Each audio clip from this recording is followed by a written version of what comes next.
Okay, so in the last class, we had a look at few of the properties of the DNA structure, especially the Watson and Crick model, in terms of whatever studies that they had done. So that we had looked at. Plus, we were looking at the properties of the DNA. So we already know now what is denaturation, renaturation, what is coding template, non-coding template, and so on. And the last concept that we had seen was the cistron. Okay, so we'll move from there. So then there is something called as exons and introns, and I guess this we had seen earlier a little bit, not in too much detail though, but that we will see here now. So what usually happens in prokaryotes, that each cistron, or what again in common language what we know it as a gene, is a continuous stretch of DNA in which the codons, they correspond exactly with the same sequence of the amino acid in the protein or in the polypeptide. And that's why we call the prokaryotic genetic material or genes as collinear and continuous. That means they are in one go. And in case of eukaryote, these genes are discontinuous and they are interrupted. That means in between two cistrons or in between two genes, there is extra material, extra genetic material that is being present. So the message coded in such genes is split into distinct coding units separated by a region of non-coding segments. So there will be coding nucleotides and there will be non-coding nucleotides, and then that will be like in different stretches. So the coding segment, that is what is called as exon, and the intervening non-coding segment, this is called as intron. So the exons are the coding part, introns are the non-coding part. And thus such genes in eukaryotes, they are called as split genes because they have intermittent blocks of the coded region, or they are also called as interrupted genes, unlike the prokaryote, which are collinear and continuous. So that is the information about the exon and intron. Now, if you look at this diagram, like this diagram we had seen earlier also. So there will always be a promoter for a particular gene on which it will be recognized by this transcription machinery, which will synthesize the mRNA. And based on that promoter recognition, the gene will be transcribed. After transcription, the splicing happens. Whatever is the intron part will be totally removed, and you can see this red and yellow portion is only left out, and these kind of purple or blue color introns, they have been removed after splicing because these are the non-coding region. Non-coding, it doesn't mean it does not code for amino acid. It does code for amino acid, but it does not code for the amino acid of this protein. Right? I hope this part is clear. So obviously, whenever there is intron, it is made up of the similar nitrogenous bases or nucleotides, what we can say. So if they are made up of certain nucleotides, when we put them in triplicate, that is going to form a codon, and that codon is going to ultimately form some amino acid. But because of this splicing, that amino acid formation does not happen because introns are completely removed in the process of RNA splicing. And then what we get at the end is mature mRNA transcript. That is what is going to code for the protein of interest. So this is the general description of how does exon and intron function all together in the process of final polypeptide chain formation or protein synthesis in general. Any question here? Anyone? So then I assume that this part is clear.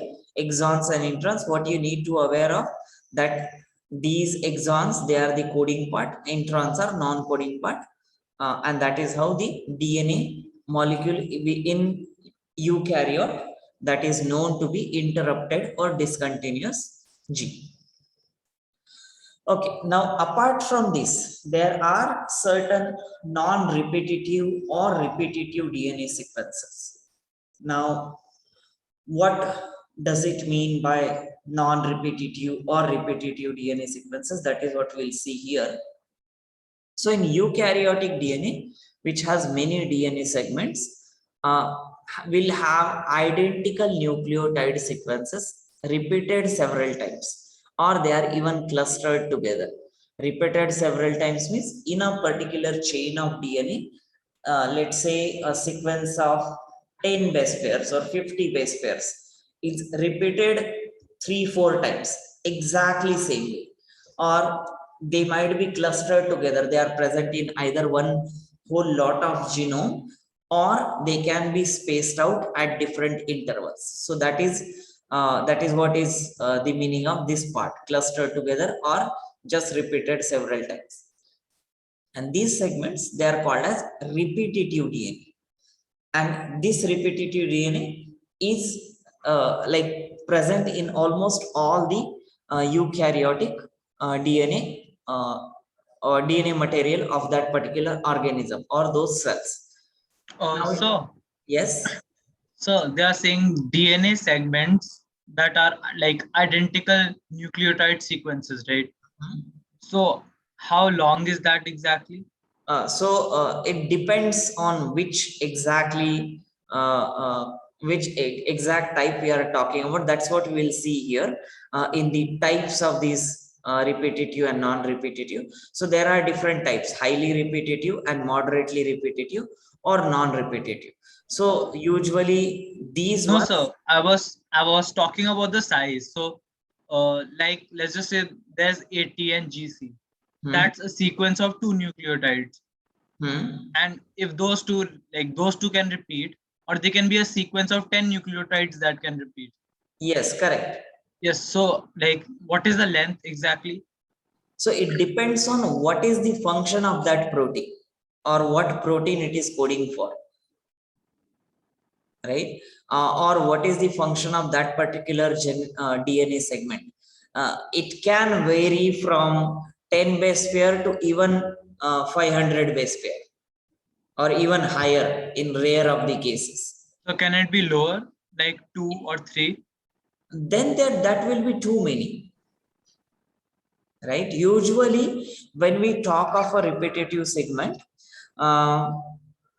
like the lowest one that we assume is, I guess, 10 to 15 base pair, not lower than that, because there is a reason. The possible combination, let's say if you want to look for GC as repetitive unit, right? If you have millions of base pair, you will find that GC at least 500,000 times, right? Because it's small and it will be too repetitive, and that is not even going to tell me any sort of information that how many times GC has like repeated. What do I do with that information? That is not a useful information. So if you have to find that kind of information, then instead of segments, you should just see the codons that actually code for a protein or something, maybe genes. So you could Genes see. don't repeat, right? Until and unless the duplication event has happened, genes don't repeat. It's just a part of DNA, which is much lesser in terms of nucleotide sequence. So a part of DNA that codes for like a specific protein, is it that?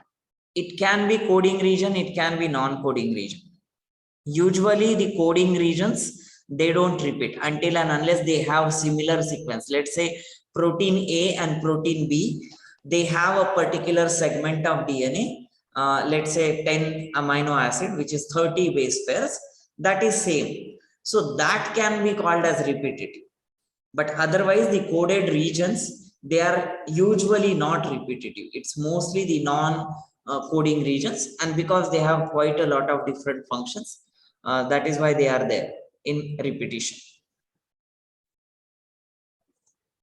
Did you get it? Yes, sir. So minimum it can be 10 to 15. Yeah. Otherwise, it can go to any length. Yeah. The other hand, usually longer repeats, they are also not physically possible, right? Because they are too long, and then to have exact same sequence is not really a feasible option, right? Because what again, functionality of that repeat has to be taken into consideration. If it is just physical presence of the repeat, then it wouldn't matter. Then it can be even 10,000 base pair long stretch which is repeated. But then what is the use of that repeat? No one knows. So instead of that, it's usually these short stretches of DNA which are repetitive. So they have certain functions. Like for example, in this case, you had seen this like a promoter here, right?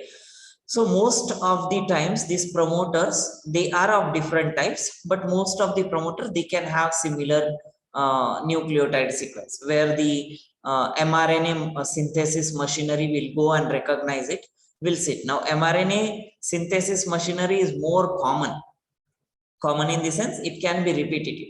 Like this gene, the next gene will be again in linear sequence. So that gene will also have separate promoter, and same mRNA machinery is going to go and perform the mRNA synthesis. So that way these stretches, they are relatively smaller ones.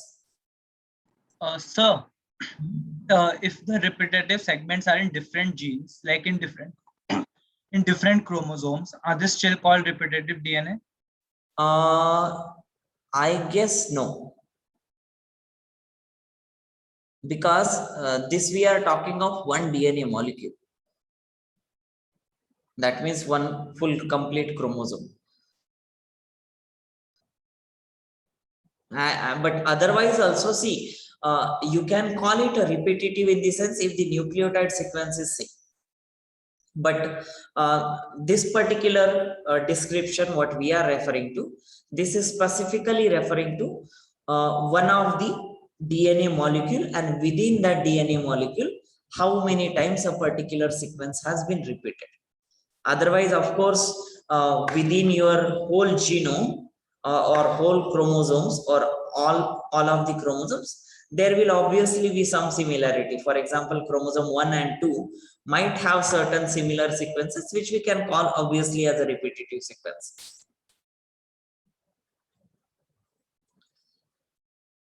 Okay, Pratham?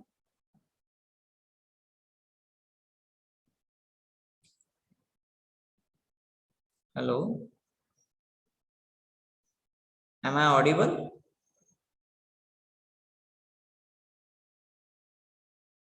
Yeah. Okay, maybe he has gone into hibernation. Okay, thank you, Mansi. So in eukaryotes, these DNA sequences occurs in three main forms: non-repetitive, that is like they are not repeating; highly repetitive, or moderately repetitive. So non-repetitive DNA sequences, they are also called as single copy DNA sequences, because obviously they are not repeating, so they are just a single copy or unique sequences. And these are the functional or coding sequences. Like I mentioned, most of the non-repetitive DNA or most of the coding sequences of DNA, these are non-repetitive until and unless they have certain protein structure match or nucleotide sequence match, which can be very random. But they are mostly the coding sequences which are non-repetitive. And these are the ones which will transcribe for mRNA for some functional protein. And like I said, because all the proteins, they are drastically different, they might have same amino acid within them, like those 20 amino acids. But the sequence of that amino acid will surely be different in those functional proteins. And that is why ultimately their mRNA will also be different. So their coding part will also be different. And that is what is non-repetitive DNA sequences. In moderately repetitive DNA sequences, these are multiple copies of genes that code for tRNA, mRNA, or rRNA for histones. Now we know histones, these are proteins which are required in lot of amount, because in that nucleosome formation, which we'll see further, we need a lot of histones to bind DNA or wrap the DNA around those histone proteins. Now, if you need, let's say, for example, we need 10,000 copies of those histones, that means we need quite multiple copies of those genes as well. One gene can synthesize only once in the sense, once at a time. But if there are multiple copies of that gene, so similarly, you can have those multiple copies of the protein as well. And if the protein is required in large abundance, that's when their multiple copies are also present within the cell. And also, for example, human genome has 400 copies of rRNA genes, and these DNAs, they occur as multiple copies because their products are needed in a cell like in large quantities, not in large quantities, in cells in large quantities. So that is why they need to have a lot of or multiple copies, and this is what is known as moderately repetitive DNA sequences. And the third one, that is highly repetitive DNA sequences.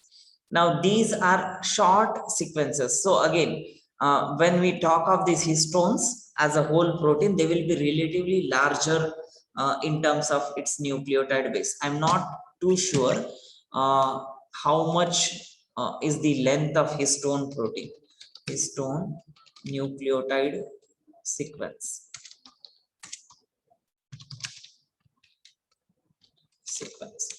So this should give us some sequence. I'm not sure again. NCBI. Yeah, this should tell us something. So usually these histones, they are relatively larger. Here it is. Base pair. Where are the base pairs? Okay, I can't see it here. Yeah, here it is.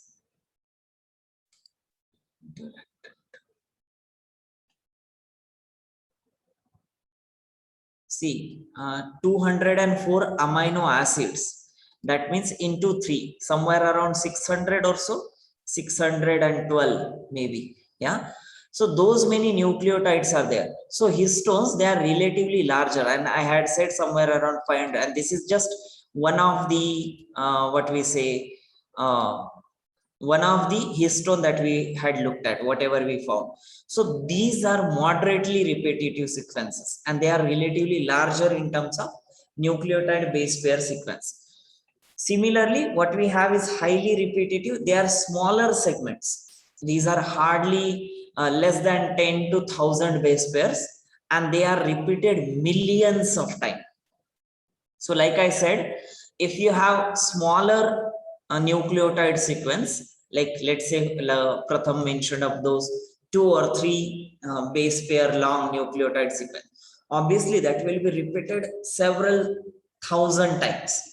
So similarly, if you go higher in sequence in terms of length, that will be repeated a little less, and if you go even higher in nucleotide length, it will be even less. So that is what is highly repetitive and moderately repetitive.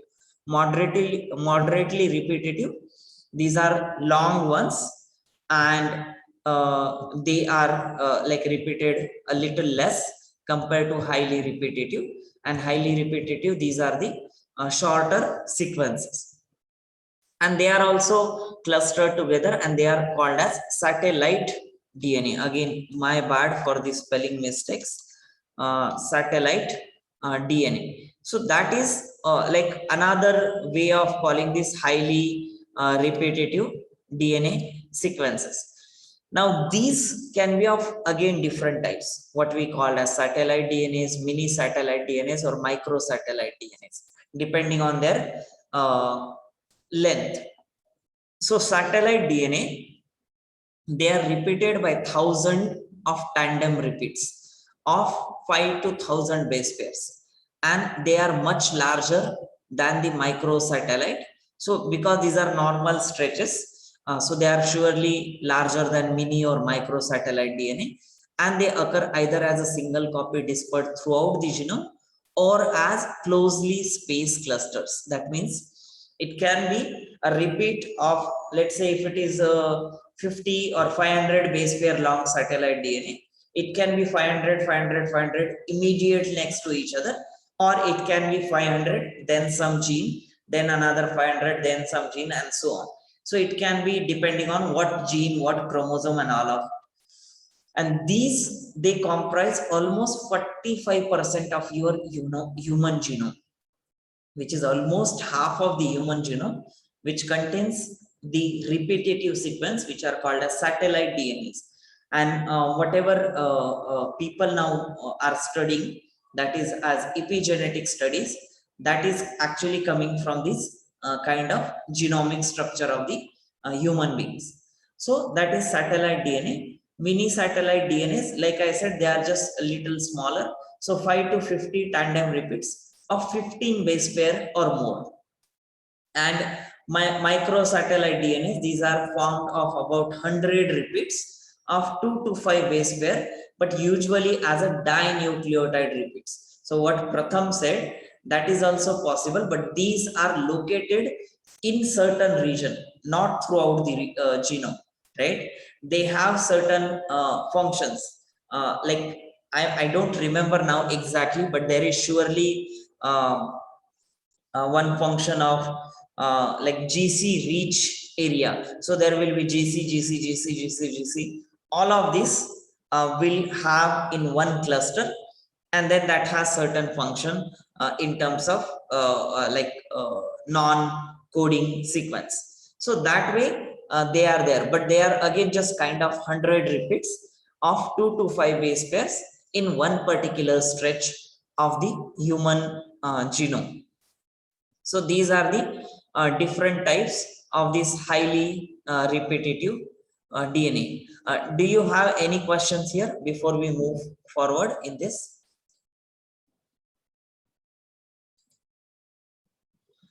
Okay, so then continuing with this, so the highly repetitive DNA is non-functional. Non-functional in the sense that it does not transcribe or it does not translate. That means it does not form mRNA, neither it forms then protein. But non-functional does not mean it doesn't have function. Non-functional means it does not form protein. That's what is the meaning of non-functional. Otherwise, these sequences, they do have certain functions, can be either structural or architectural in terms of arrangement of DNA.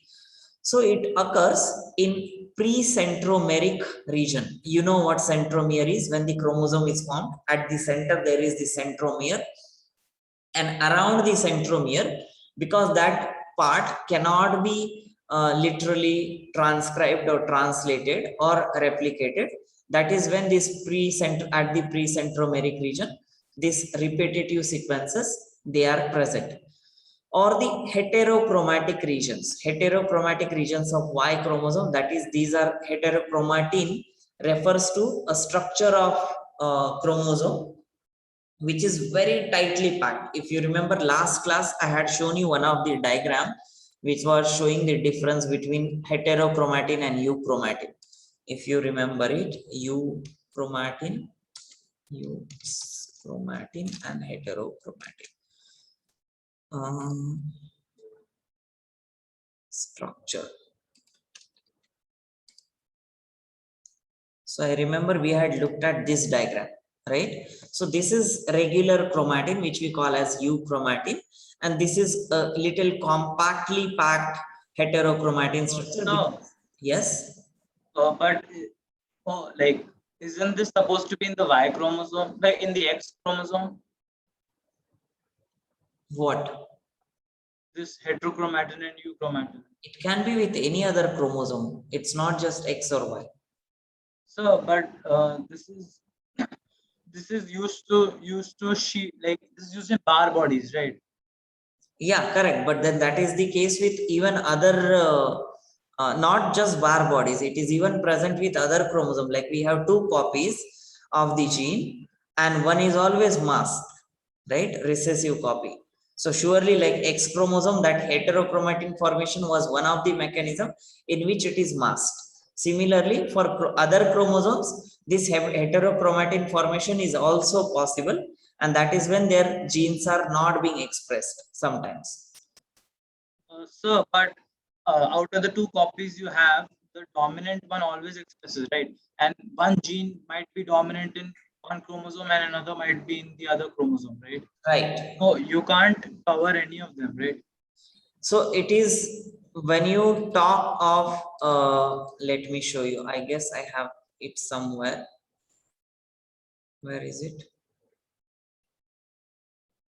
Here maybe. Yeah. So for example, if you look at this diagram, a part of the chromosome is always in the heterochromatin situation and a part of it is in euchromatin situation.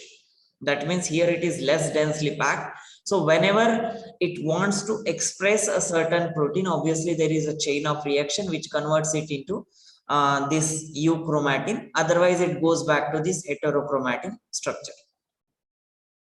So, but aren't they just showing the solid, like the coiling of chromosomes? I don't think, like, if you see the earlier diagrams, it's all Coiling of the even. chromosome itself is euchromatin and heterochromatin structure. So this one, this is what it is. It just the little modification in that heterochromatin. That is what is being shown here. Like these heterochromatic modifiers, these red spots, that is what will cause them to be even more compact than euchromatin. So that is the only difference. So, but if they are in heterochromatin, that means they can't show their features. No, it is does not mean they can't show their features at all. They can show their features if they are opened up from that heterochromatin to euchromatin. So in general, this transition of euchromatin to heterochromatin keeps happening within the cell. So, but didn't we study that once it's there, that chromosome is trapped forever? Strapped forever in heterochromatin. In a particular cell, but let's say when the other copy is masked or if other copy is damaged, that is when this heterochromatin to euchromatin transition happens and that chromosome takes over it, or that copy of the chromosome takes over it. Yeah. So that is if the other chromosome is damaged, right? But if the Y chromosome is covered in Barr bodies, then males won't be able to express the masculine features. So again, you are assuming whole of the chromosome. I am saying part of the chromosome is always in, like it's shown in this. Let's say this is Y chromosome. A part will be heterochromatic, or part of it will be euchromatic. And depending on which proteins are to be expressed, these modifications, they keep on happening in one particular chromosome, irrespective of whichever chromosome it is. So you're saying that Barr bodies, so okay, so Barr bodies happen in every chromosome? No. Barr bodies is totally different. So, but specifically with respect to X chromosome, and the mechanism that is involved in the formation of Barr body is heterochromatin formation. That does not mean wherever a heterochromatin formation happens, Barr bodies will be formed. Okay. So, but didn't we like earlier in Barr bodies when we were talking, I asked you the question that if a person has two Ys, then one Y will be masked and he'll be a normal male. And you said that this doesn't happen in the Y chromosome; it's unique to the X. And then we say that once the chromosome is covered in heterochromatin, it will remain the same for every generation of that cell. So forever. That's unless right. It is open. That is correct. So then the recessive and dominant genes won't be able to express themselves, right? Sorry. So like in autosomal chromosomes, then the recessive and dominant genes, they won't have any meaning in that way, right? Because then even if the dominant one is covered in heterochromatin, then the recessive will express. No, see, again, what we are assuming is like the solitary mechanisms, right? Solitary means individualistic. We are looking at what is dominant, what is solitary, what is recessive, and so on. But in general, when a particular DNA has to be expressed, that is where the euchromatin transition can happen in that particular gene or that particular chromosome, and that is when it goes forward for whatever function it is supposed to do.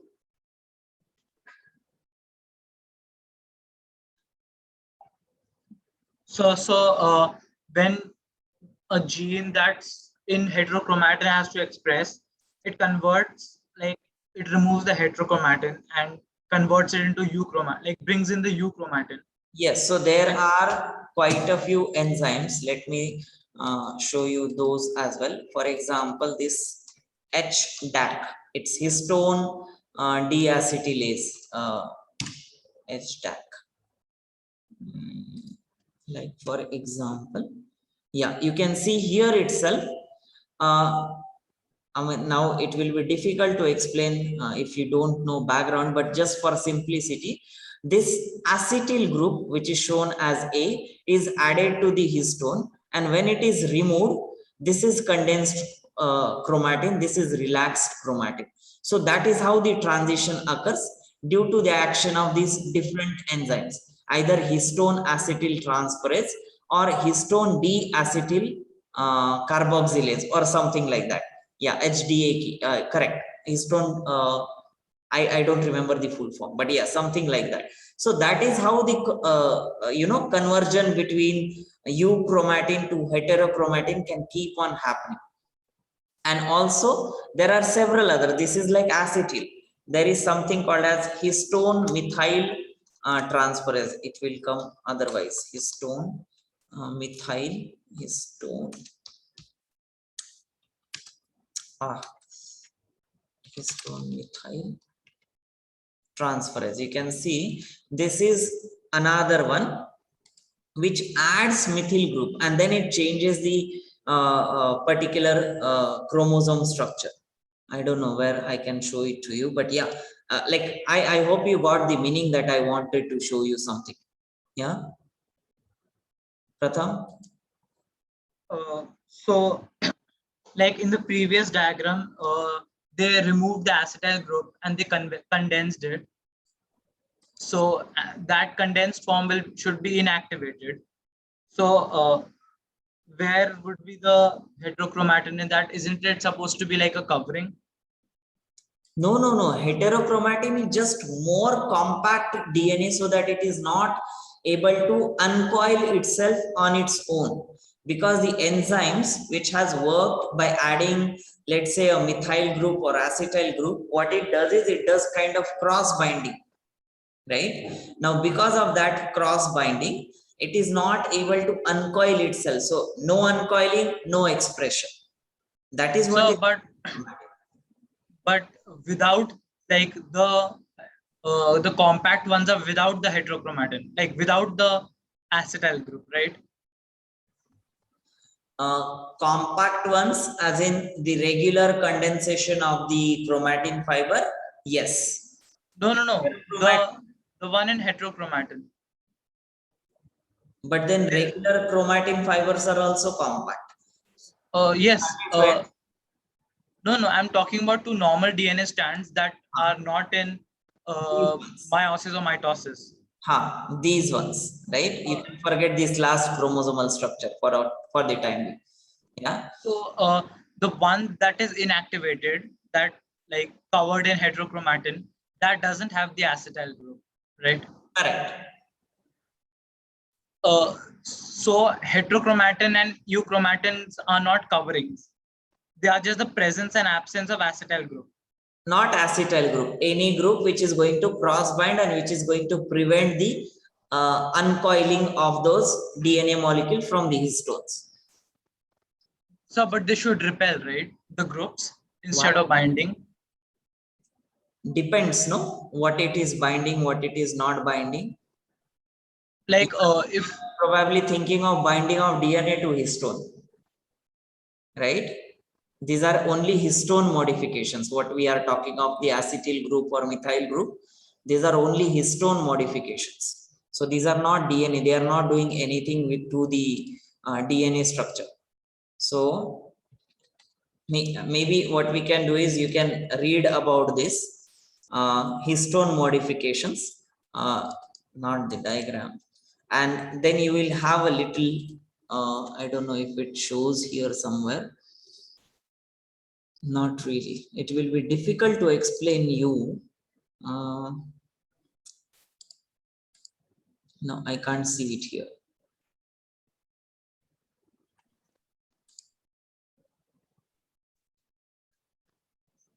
No. See, like for example, here they are trying to show the histone modification, and forget about DNA methylation. That is another mechanism altogether. That has nothing to do with chromatin, expression of the, euchromatin and heterochromatin formation. DNA methylation is altogether a different part.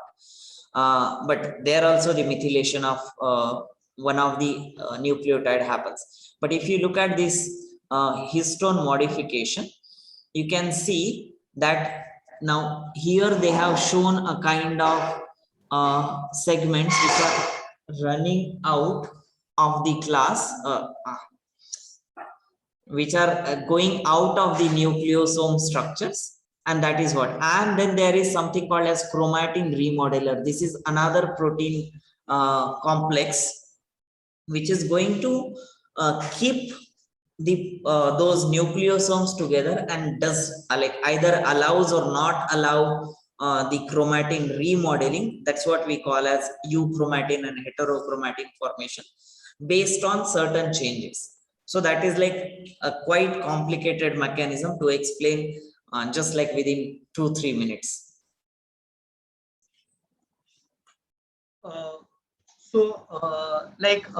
Just summarizing it. So heterochromatin is present in segments of every chromosome, but it covers the whole of one X chromosome. Yes. And whenever required, even that X chromosome can become active copy.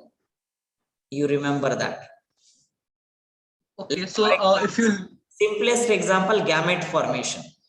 Both X has to be there in active state. So, but the like one X is already in condensed state. So just the other one just has to become. What I'm saying. No, in during gamete formation in females, when a female forms egg or ova, in that case both the eggs are active, right? Individually both the eggs will multiply, will create 4 eggs, and they will be distributed into 4 different gametes. Correct? So that means all the eggs, irrespective of whichever was dormant earlier or whichever had formed heterochromatin structure, irrespective of that, it came into gamete. So that is what is the mechanism. Does that make it clear? So if you look through the through a microscope, like you see Barr bodies as a dense area, like on one side of the nucleus. You can see dense area on like throughout the nucleus, like the parts of the chromosomes that are compacted. We had seen Barr bodies with respect to X chromosome only in specific cells, not specific cells in the sense, right? Apart from the sex cells, we will see it there, right? And that was only with respect to what we say, the heterochromatin formation of X chromosome. The heterochromatin formation with respect to the autosomes, that is totally a different mechanism. So mechanism wise, though the heterochromatins, they are being formed in both the cases, but the mechanisms are drastically different. Again, the end product of the heterochromatin formation is also same. That is not allowing that particular segment of DNA to uncoil. So since that segment is coiled and dense, we should be able to see it like we are able to see bar bodies, right? Related to X chromosome, yes. Otherwise, no, like autosomes, no. Because these are small stretches. That is a whole chromosome, or rather whole of the sister chromatid. Okay, so very small parts of autosomes are covered, like are converted into heterochromatin. Otherwise, the normal, like the majority stays as euchromatin. Yeah. Okay. And maybe I will share one more article on this, where all of this doubt will be clarified even little more. So you can read that, but that will be like additional thing that you will have to read. Okay, so let me come back to this. So like now we know what is non-repetitive, moderately repetitive, highly repetitive, and so on. And the highly repetitive DNA, like I said, these are non-functional and they are present in the different places like pre-centromeric region around the centromere, heterochromatic region of the Y chromosome. Again, that some part of the Y chromosome which need not be expressed, depending on what part it is talking about. So, but always other chromosomes, they will also have this highly repetitive DNA segment. Satellite regions are nothing but again the same what we had seen earlier, the satellite DNA segments. Wherever there are just repetitive sequences, either highly repetitive or moderately repetitive sequences, and the telomeric ends of the chromosome. Now this is again another speciality of each of the chromosome. They have this telomeric end, and I had probably mentioned this earlier, that at every cell division a particular part of the telomere, which is the end part of the chromosome, is reduced, and after certain division whole of the telomere is gone, and that is the end of that particular cell that it has to die now. So that is in general the function of telomere. So, and telomeres, as far as I remember, these are the repeats of 17 nucleotides bases. So that is what is the highly repetitive DNA. Although a repetitive DNA is also called a junk DNA because it is non-functional in terms of protein expression, these sequences, they confer a selective advantage to the organism, and this is what we will see as an advantage here. So these segments, they are highly polymorphic or highly variable segments and are used for DNA fingerprinting. Like let's say, for example, like we two are two different individuals. If we do the DNA fingerprinting, that means trying and understanding the DNA sequences of the individual, they will be a little different. For you, a particular sequence might be repetitive, and that sequence would be different than my like repetitive nucleotide sequences. So that way, it is used in the DNA fingerprinting process. The non-functional repetitive sequences, they account for more than 3% of the human genome. And again, this whole of this repetitive part, which is non-functional, it accounts for more than 3% of the human genome. Again, that this is quite a lot of base pairs. I guess as far as I remember, it is 6.6 into 10 raised to 9 base pairs which are present in human being. So you can calculate 3% of it, which is still quite a lot of millions of base pair. And existence of such sequences indicate that eukaryotes use only a small fraction of their DNA, because the rest of the fraction is non-functional. So I think it should be written the functional sequences account for more than 3%, right? No. The yeah, quite possibly. Yeah, you are right. So functional genome is very less and non-functional genome is quite a lot. Yeah. So these are the different functions of whatever those repetitive and non-repetitive DNA sequences. Non-repetitive, of course, not included here, because non-repetitive, they are used in protein synthesis. Now, just a small factual properties of the DNA, which are called physical properties of DNA. Optical rotation, again, I assume this part you would have studied in the chemistry, whether dextrorotatory or levorotatory. So DNA is dextrorotatory. That means it will like rotate the plane of polarized light to the right side. Again, that experiment you should be aware. So there is a monochromatic polarized plane of light. It will pass through the sample. Once it passes through the sample, it will rotate based on the normal, that is the perpendicular. Either it will rotate to left or right, and based on that we can identify if the compound is dextrorotatory or levorotatory. That is the part of the isomerism of the compound. And DNA being like having lot many molecules, it will obviously show this optical rotation as well. Absorbance. Now, each and every organic molecule has certain absorbance in terms of light energy, and that is merely because of certain molecules arranged, or rather certain elements arranged in a certain fashion, and they would have created a bond, and that way if they absorb more energy that is coming to them from the light, they can change into some other conformation, or they can form some other compound. Like for a simplest example being cis and trans compositions of one particular molecule, right? So they have based on energy difference, they can be arranged into different conformations. So similarly, each of the molecule will have certain absorbance. So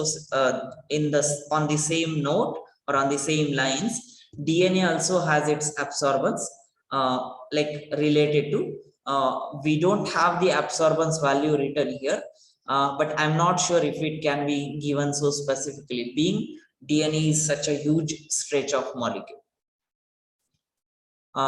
Yeah, and this is the denatured molecule of DNA absorbs more light because of the nitrogenous bases. They are more exposed compared to the packed one. So that way you will always find the difference molecules of DNA which are tightly packed and which are kind of, that means a chromosome and chromatin fibers, they will have difference of absorbance. And the molecular weight, again, this is a mere fact, have very high molecular weight. It usually varies from 10 raised to 6 to 10 raised to 7 Daltons. And one Dalton is written here. So one molecular hydrogen, no, one molecular hydrogen atom has a molecular mass of 1 Dalton, and 1 Dalton is equal to 1 gram per mole. So again, you can go into the chemistry of it, but what you need to just be aware is this fact, 10 raised to 6 to 10 raised to 7 Dalton. And the just in case of comparison, how much is it? So that's when this T2 bacteriophage molecular weight of the DNA is 1.2 into 10 raised to 8, or for E. coli, which is even higher, it's 2 into 10 raised to 9 Dalton. So that is what is given here. Sir, yeah, is 1 Dalton 1 AMU or is it 2 AMU? What is AMU? Atomic mass unit? Yes, sir. No, it is not atomic mass unit, but it is the weight of one molecule of that particular element in grams. Yeah, did I say it correctly? So like here they've written 1 molecular hydrogen. So when you measure the weight in chemistry, you always compare it with hydrogen, right? And that is why it is given like that. So 1 molecular hydrogen atom has a molecular mass of 1 Dalton. So that's 2 grams per mole. Why 2 grams? If it's molecular.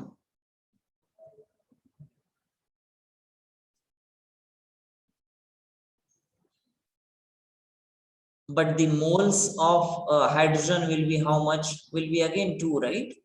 Because there are 2 hydrogen.